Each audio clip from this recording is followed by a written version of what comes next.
Greetings, royal family. Welcome back. Sisters, did you see it? Did you guys watch? Are you all caught up? To be free, this is episode 14. Moving along. Episode 14. I am so glad that I know better. Let me just start there.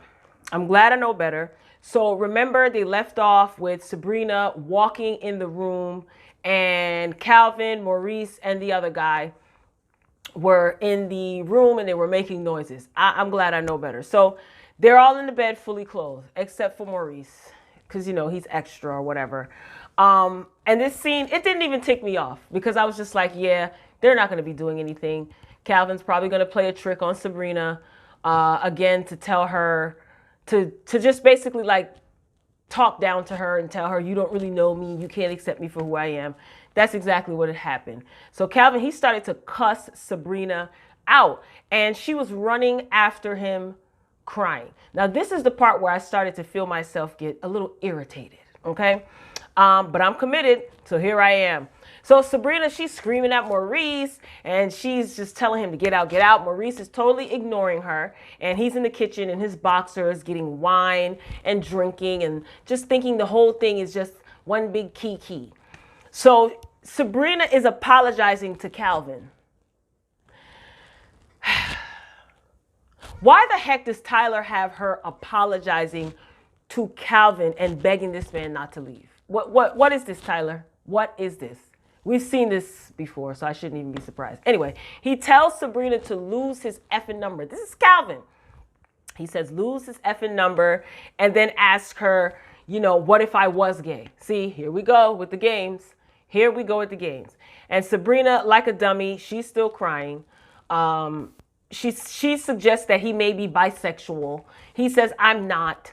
Then he goes on to degrading her about, or talking down to her, I should say, about how, you know, he had two dads growing up and she can't see past that. She can't accept that, blah, blah, blah.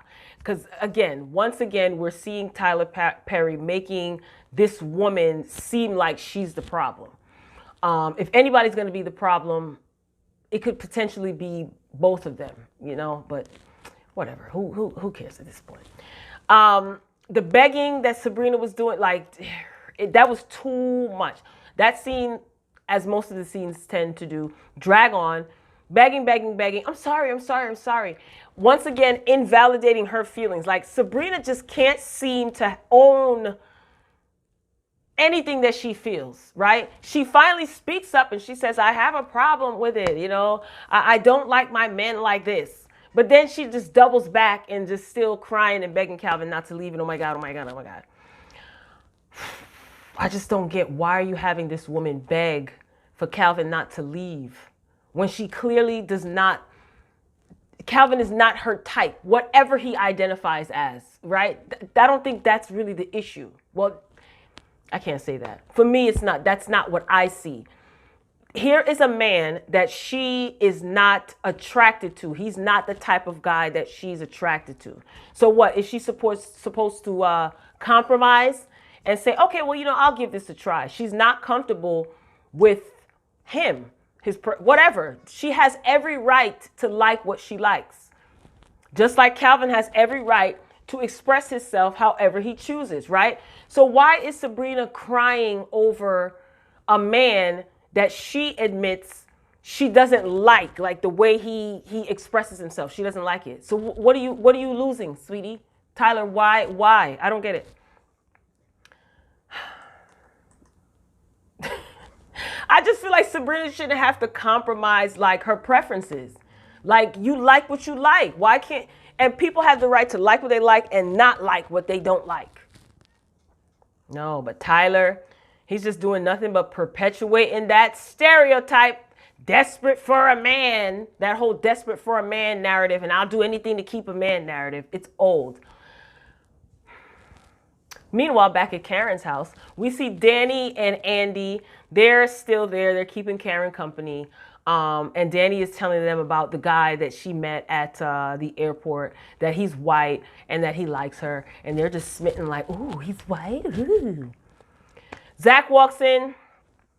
He borrowed Danny's car, so he's giving her back her car keys.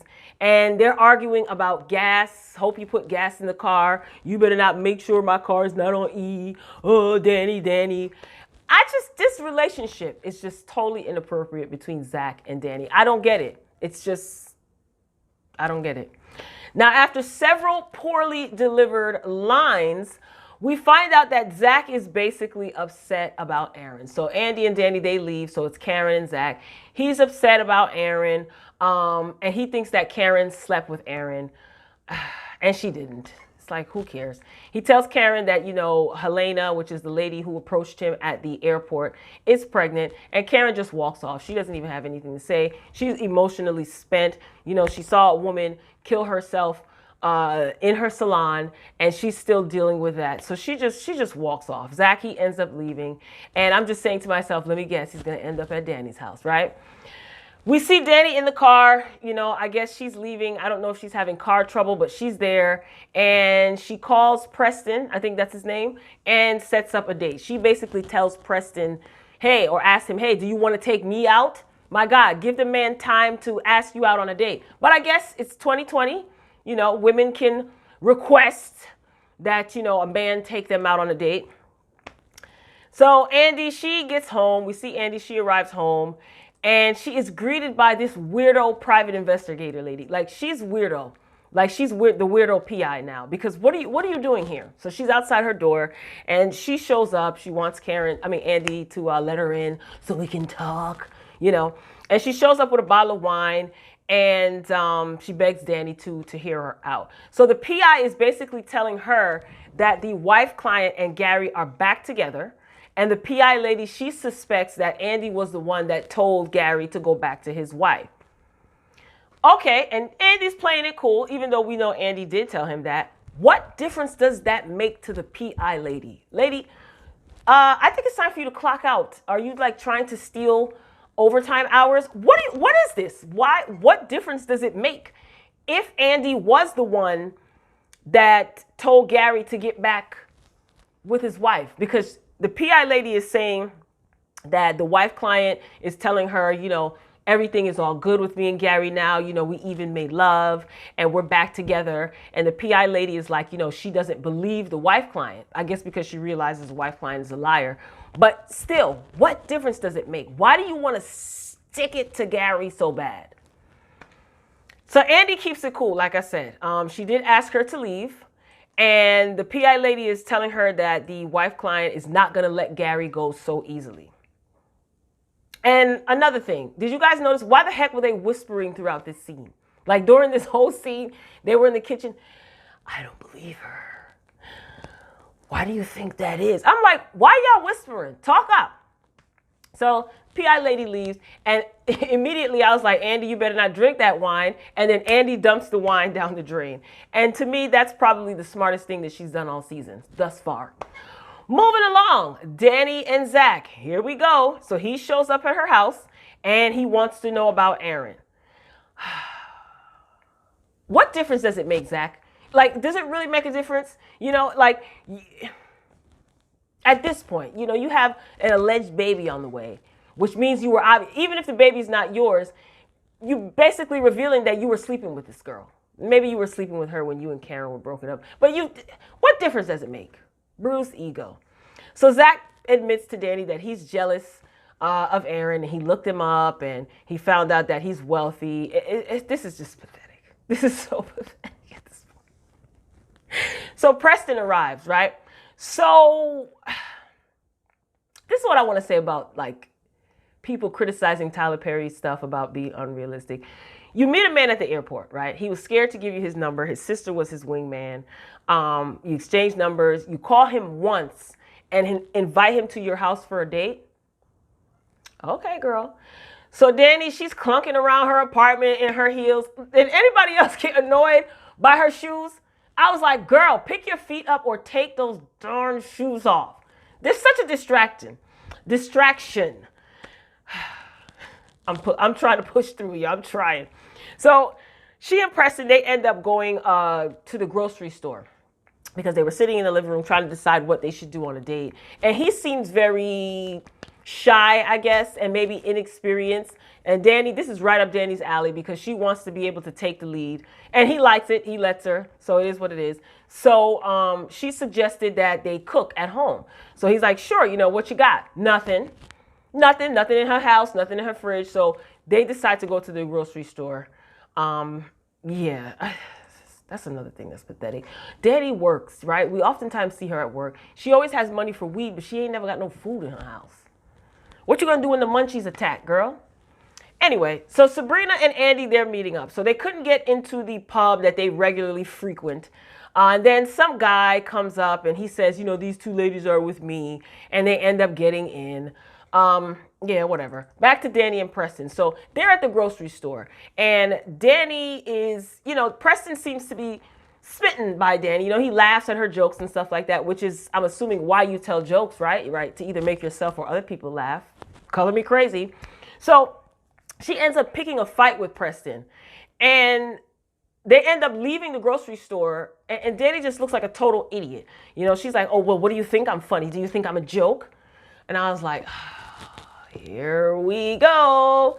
Another depiction or exaggeration of an angry black woman. Like, what was that all about? I just let the scene play. I was gonna fast forward, but then I wouldn't be able to give commentary on the episode because I would have been fast forwarding until the end. So back at the pub. So yeah, Danni and Preston, they end up leaving the grocery store, and she's clunking out of the supermarket, and he's totally confused. He has no idea what is going on. You know, he's just like, I laughed at your jokes because I think you're funny. And Danni turned it into something that I was confused about at first. But anyway, back to the pub. So Andy and Sabrina, they're conversing about how men are trifling and how men ain't no good. So a man, you know, Andy, you have some nerve. So Gary ain't no good. We know that. But he was mad. He was good when you found out that he was married and you were dealing with him. Anyway, I'm not even going down that road. So there's a man that overhears this conversation that Sabrina and Andy are having. And he kind of chimes in and come to find out Andy knows him. She knows this fine gentleman. I was going to fast forward, but then I said, oh, hey. Hey there, Chocolate. Okay, Tyler Perry. You got my interest now. I want to know about this guy. I forgot what he said his name was. Anyway, back to Preston and Danni. So he's still trying to figure out what he did wrong. So at this point, they're in the car. They're driving home. And Danni admits that she saw some girls in the grocery store and they were laughing at her. And she got upset. So Preston made a good point. You know, Preston was like, why do you think that they were laughing at you? You know, he had on cowboy boots and stuff. They could have been laughing at him. And it's just like, why would there be women laughing at Danni, Tyler? Like, what? So Danni's supposed to be this insanely insecure woman? What? Danni's personality throughout the whole season comes across as a little bit goofy, you know, maybe a little insecure, but insecure to the point where she sees people laughing at her and she walks out the grocery store. It's just, there's a disconnect there. Make it make sense. Anywho, back to Andy and Sabrina, because this is more interesting. So the handsome man gives Andy his number. And come to find out, she previously interviewed with his firm. And that's how he remembered her. That's how she knows him. Now, I did notice that Sabrina was saying, oh, no, he can't be, he's too young to own his own firm. It's probably his father's firm. Oh, really? So this young black man is not capable of having his own firm. Why, Andy? Because you don't have your own firm? And you basically are treated like you're an option at your firm? You need to be worried about your job and you keeping your license. Back to Danni and Preston. God, they're just going back and forth between these two. Can we just wrap this up? Make sure you guys hit the like button. Thank you for clicking on the video, by the way. So they're back at her apartment, Danni's apartment, and she's telling him to undress, right? This is the disconnect with this character. She's so confident to tell him to undress, and she's so assertive, but she ran out of the grocery store because people were laughing at her. I wonder if she picked a fight with him to see how much he would tolerate from her. I don't know. So then he tells him how fine he is, and he's like,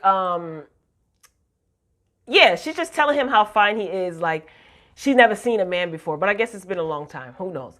Now, he says he's never been with a black girl before, and he compliments her skin, how beautiful her skin is. And he says that his parents, growing up where he grew up, his parents frowned upon interracial dating. So he was never able to date outside his race. Danni asked him if he's racist. He says no. She asked him if he is a Trump supporter. He says no. Back at Karen's place. Now, Karen, she gets a knock at the door. Right? And she thinks that Zach is there. She's like, Zach, get the dough, Zach. Zach, get the dough. She comes out. She opens the door. It's Aaron. So he ends up in the house. Blah, blah, blah. They're talking. They end up kissing on the couch. Zach walks in and he wants to fight. The end. Oh. You know what I just thought about with the weirdo PI lady? I'm saying to myself, why is she so invested? Now, see, this would be an interesting plot twist. It would be an interesting plot twist if the PI lady and wife client were lesbian lovers, and they basically would want to kind of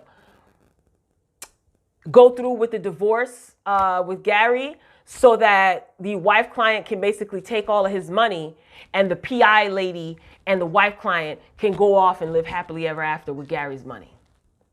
Because that's why she's probably trying to press Andy so much. Like, she knows that she's a good lawyer. Like she told her before, I know everything about you. So she knows that she is a, very successful lawyer. She's good at what she does. So maybe she's trying to see like, he got himself a good lawyer and she's sleeping with him. Yeah, wife client may lose this case and Gary may walk away not having to give much of anything. I don't know. That would be an interesting plot twist. I want to know what's her deal. Like, why is she so invested? And where was Gary this episode? The only thing I care about seeing next week is that strapping young lad that owns his own law firm that is going to try to get with Andy. He is too good for the likes of Andy, in my opinion. So, Royal Family, this concludes episode 14 of Sistas. So, let me know what you think.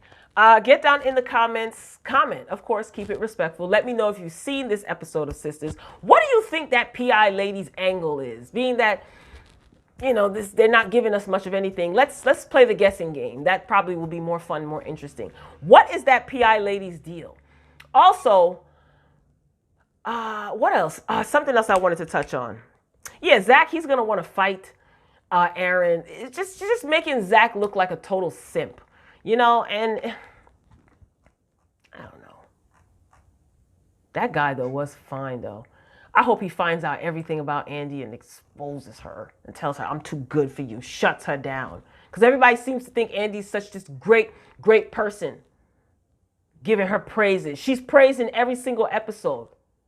She's a charlatan, an adulteress. All right, Royal Family. Thank you again for stopping by. If you made it to the end of the video, thank you. Make sure you hit the like button. Like the video if you like the commentary. Share. Share my videos. I don't mind. If you are new here and you haven't done so already, hit the subscribe button. We would love to have you join our Royal Family. And for those of you who are regulars here, you already know what to do. So I will be back soon. Real soon. Until next time, Royal Family. Peace.